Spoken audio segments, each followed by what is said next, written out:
네, 안녕하세요. 예. 정신현상학 강도. 예, 이번 이제 20번째 시간으로 오늘은 제가 지난 방송에서 이렇게 좀 술 한잔 하면서 이렇게 정신현상학 강도, 정신현상학에 대해서 얘기한 방송을 하고 나서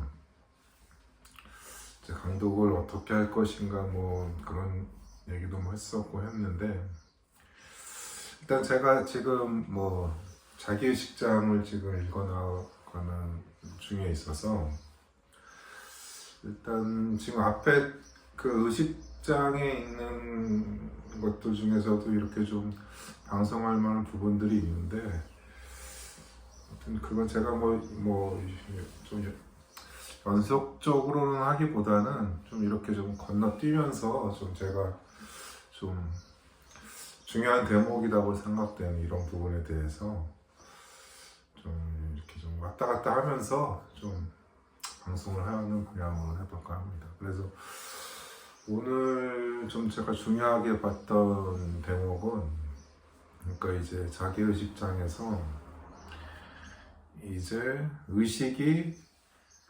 의식에서 이제 자신 의식에서 자기 의식의 대상이 되는, 그 대상이라는 것도 결국은 자기 의식이라는 건데, 그러니까 대상은 결국에는 그런 의식에서 표상됨으로써 그것이 하나의 이제 대상으로서 그 생각 속에서 이렇게 떠오르는 것인데, 그런 자기 의식이라고 하는 게 이렇게 순전하게 어떤 자기 동일적인, 그러니까 완전히 그 자아가 대상을 그렇게 쉽게 이렇게 자기의 것으로 이렇게 동일시키는 것이 결코 아니라는 걸 보여주는 그런 문장인데, 이건 단순히 그런 인식적인 문제만이 아니라 근데 거기에는 또 중요한 이런 함축을 담고 있는 부분이 있다라는 것을 한번 말해보려고 합니다. 그래서 일단 문장을 한번 나와보겠습니다.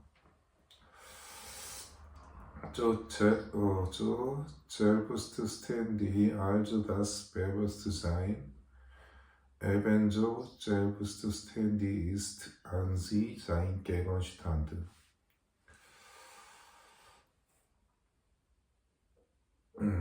따라서 의식이 자립적이라면 그 대상도 그 자체로서는 의식의 대상, sein Gegenstand, 그 자체로서 자립적이다.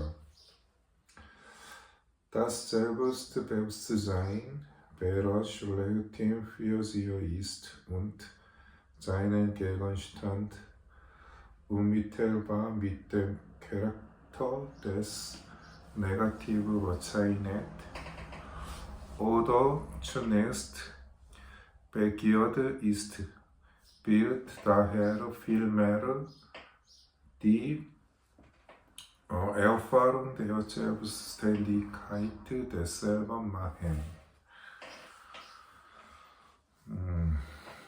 자기의식은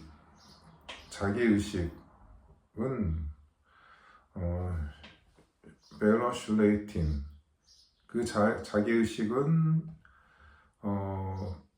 피어지 그 자체로 있으면서 seinen Gegenstand, 그 자기 의식의 대상을 즉각적으로 mit dem Charakter des Negativen, 부정의 성격으로 나타낸다. 또는 처음에는 이런 부정된 이런 그런 대상이 욕망으로 나타나지만 오히려 이런 욕망을 통해 그것의 자립성, 여기서 그것은 이제 대상을 받는 거라고 보고요. 대상의 자립성을 경험한다. 그래서 이제 자기 의식이 대상을 자기 의식이 수용하는 대상을 그 대상 그대로 받아들이는 것이 아니고 그것을 이제 부정을 하고 이렇게 부정된 것이 욕망으로 나타나지만은 이런 욕망을 통해 대상의 자립성을 경험한다. 그러니까 자기 의식도 자립적인데 그 자기 의식이 부정한 그 대상조차도 자립적이라는 거는 그 대상에 고유한 그런 이제 흐름이 있다고 하는 거죠. 그러니까 자기 의식도 자립적인데 저것도 자립적이라는 거는 서로 이렇게 겉돌게 되는 그런 상황을 이 문장은 보여주고 있습니다. 그래서 이 문장은 이제 그 자기의식장에서 뿐만이 아니고 이제 회계 정신현상에서 아주 그 유명한 그 이제 그 서술이 이제 주인과 노예의 변증법이라는 건데 이 주인과 노예의 변증법에 대한 하나의 서막을 알리는 이런 구절이라고 볼 수 있습니다. 그러니까 이제 주인과 노예의 변증법은 이제 주인은 자신이 주인이기 위해서는 이제 노예가 이제 필요한 거죠. 노예로부터 인정을 받아야 주인이 될 수 있는 거고, 거꾸로 노예도 어떤 주인을 통해서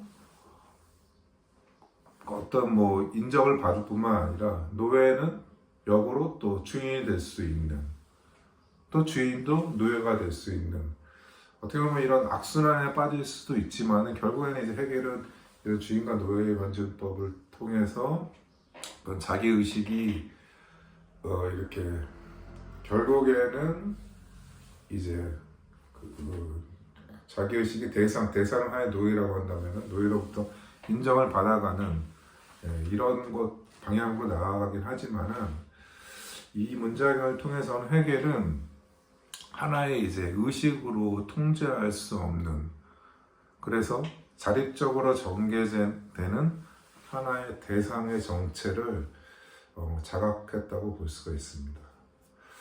그래서 이 문장은 제가 예전에 그 야콥 타우베스의 이제 바울의 정치 신학을 읽으면서 그리고 거기에 대해서 방송을 하면서도 언급된 하나의 이제 그런 통제 불가능한 무의식의 발견사를 해겔도 결국 여기에서 동참하고 있다는 것을 보여주는 문장입니다. 거기에서 이제 해겔은 그러니까 야콥 타우베스는 인간의 시면에서 일어나는 하나의 그 통제할 수 없는 하나의 그런 이제 그런 영역이 있다라고 하는 발견을 그거는 이제 바울에게서 비롯해서 해겔에게서 드러나는데 결국에는 최종적으로는 거기에 대한 발견은 이제 프로이트가 무의식의 발견이라는 것을 통해서 결국에는 전개됐다라고 이렇게 얘기를 하고 있는데요. 즉 이제 프로이트 이전에 이미 해겔은 그 무의식의 하나의 전사, 그런 무의식이 드러나는 것 일어나기 전에 그 프레이트를 통해 그것이 발견되기 전에 이미 해겔도 그런 이렇게 인간의 의식 너머인 의식으로 통제 불가능한 그런 무의식을 해겔은 이미 프레이트를 위해 예비를 해둔 거다. 그래서 전사다 이렇게 볼 수 있다고 하는 겁니다. 그래서 이제 주인이나 노예는 서로에게 통제될 수 없는 하나의 이제 욕망의 대상이면서 이제 주인과 노예의 변증법은 해겔이 고생한 것처럼 이제 쉽게 해결되는 문제는 아니라는 것을 보여줍니다.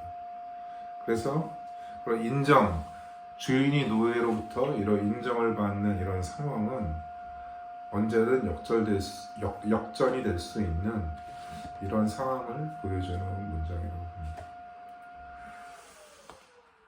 사실 이거는 비단 이제 그 뭐 심리학의 그런 차원뿐만이 아니고 어떻게 보면 사회 철학적으로도 이게 뭐 주인과 노예의 변증법은 이제 그런 뭐 이제 자본가와 하나의 뭐 노동자의 대립 뭐 이런 문제로도 볼 수가 있는 거죠. 그런데 자본가는 자본가대로의 이제 욕망이 있고 노동자는 노동자대로의 욕망이 있는데 이런 것이 과연 해소가 될 수 있는가? 이런 부분에 대해서는 그것은 이제 쉽게 이렇게 해결될 만한 문제가 아니다라는 것을 결국에는 어떻게 보면은 이런 그 어떤 사회주의, 공산주의 이런 것의 하나의 그런 뭐 소비에트 연방의 몰락 이런 것을 통해서도 어느 정도 이렇게 볼 수 있는 그런 사회 현상이라고 봅니다. 그래서 오늘 어제 이 문장을 보고 이제 오늘 이제 또 이제 그 자기의 직장에는 또 이런 생명에 관한 그런 얘기를 하는데 그 생명이라고 하는 거는 그 해겔이 봤을 때는 그것이 그렇게 이렇게 쉽게 이런 자기 의식이라고 하는 게 이렇게 뭐 그냥 그 우리가 흔히 얘기하듯이 뭐 정반합 얘기하듯이 아주 기계적으로 이것이 뭐 순차적으로 뭐 하나의 어떤 뭐 개체가 만약에 이제 보편자가 된다면 보편자로 나아간다고 한다면은 그런 개체가 부정이 돼서 뭐 보편자가 돼서 뭐 이런 식으로 아주 쉽게 기계적으로 그런 것이 진행되는 게 결코 아니라는 거죠. 왜냐하면은 그런 자기의식이라고 하는 것 그리고 개체성이라고 하는 것에는 그렇게 하나의 그것이 이제 그렇게 기계처럼 된다면 그거는 하나의 뭐 사물이나 마찬가지고 죽어 있는 것과 마찬가지라는 거죠. 근데 그것 자체가 하나의 이제 생명이 있다라고 하는 거는 결국에는 부정의 계기를 끊임없이 내포하고 있다라고 볼 수 있는 거거든요. 그러니까 결국에는 이런 개별자도 부정이 돼서 이제 보편자로 나아가기는 하지만 보편자 내에서도 이제 부정의 계기가 있기 때문에 그것도 언제든지 보편자도 쪼개질 수 있는 것. 그렇기 때문에 그렇게 쪼개지고 나눠지고 그러면서도 통합해가고 이제 그러한 과정이라고 하는 게 하나의 뭐 생명의 과정이라고 하는 것입니다. 그러니까 생명이라고 했을 때는 그래서 우리가 흔히 얘기하는 어떻게 보면 상식적으로 받아들이는 생명과는 약간 좀 거리가 있는 그런 설명이긴 하지만은 해겔에게서의 그 생명이라고 하는 거는 아무튼 이제 부정의 계기를 거쳐갈 수밖에 없는 운명을 타고난 걸로 이렇게 이해를 할 수 있겠다고 봅니다. 그래서 오늘 그 생명 부분에 대한 그 문장을 좀 보면서 그 부분은 좀 약간 좀 이해하기가 좀 힘든 이런 구절도 있더라고요. 아무튼 뭐 계속 읽어 나가면서 또 이제 공유할 만한 대목을 또 소개해 드리도록 하겠습니다. 그래서 뭐 만약에 이제 그 이런 이에 대한 또 뭐 예를 든다면 요즘에 한국 정치에서 일어나고 있는 이재명 정부가 들어섰지만 지금 그 장관 임명과 관련해서 지금 아주 큰 논란이 일어나고 있죠. 그러니까 이런 과정으로 봤을 때는 결국에는 지금의 이런 상황은 결국에는 하나의 권력이라는 것도 어느 한 방향으로 이렇게 쏠려갈 수 없는 그런 그런 상황인 점을 봤을 때도 해겔이 얘기하는 끊임없는 그 부정의 계기라는 거는 상당히 현실을 반영한 그런 얘기가 아닐까 그런 생각이 듭니다. 예, 오늘 여기까지 하겠습니다. 예, 감사합니다.